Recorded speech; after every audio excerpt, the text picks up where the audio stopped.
New টাউনে অবৈধ দোকান উচ্ছেদ ঘিরে ধুন্ধুমার। দোকান ভাঙতে পুলিশকে বাধা দোকান মালিকদের, পুলিশের সাথে দোকানদারদের বচসা। কোল ভবনের সামনে রাস্তায় হকারদের জমায়েত। পরিস্থিতি নিয়ন্ত্রণে আনতে বিধাননগর পুলিশের বিশাল পুলিশ বাহিনী।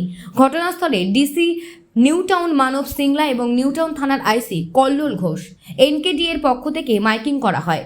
ফুটপাতের উপর অবৈধ দোকান হওয়া নিয়ে ক্ষোভ প্রকাশ করেন মুখ্যমন্ত্রী মমতা বন্দ্যোপাধ্যায়। তার বক্তব্যের পরে নড়েচড়ে বসল বিধাননগর পুলিশ। বুধবার দুপুরে নিউ টাউন কোল ভবন সংলগ্ন ফুটপাতের উপর অবৈধ দোকানগুলোকে ভেঙে ফেলা হচ্ছে এনকেডি এর কর্তৃপক্ষ এবং নিউ টাউন থানার পুলিশের পক্ষ থেকে। সোমবার নবান্নে মুখ্যমন্ত্রী মমতা বন্দ্যোপাধ্যায় জানান, ফুটপাতের উপর অবৈধ দোকান রয়েছে। আর এরপরেই নড়েচড়ে বসল এনকেডি এর এবং বিধাননগর পুলিশ।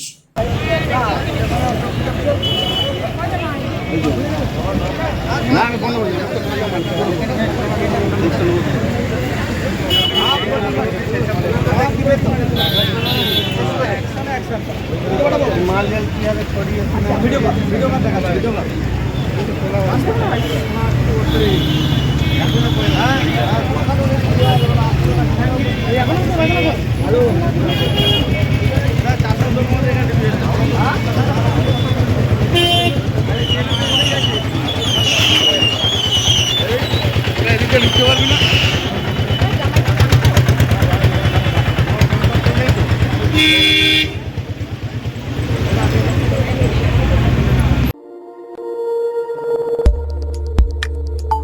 আমাদের সাথে থাকুন এবং দেখতে থাকুন নিউজ প্রাইম টাইমস, আপনাদের সাথে আপনাদের পাশে।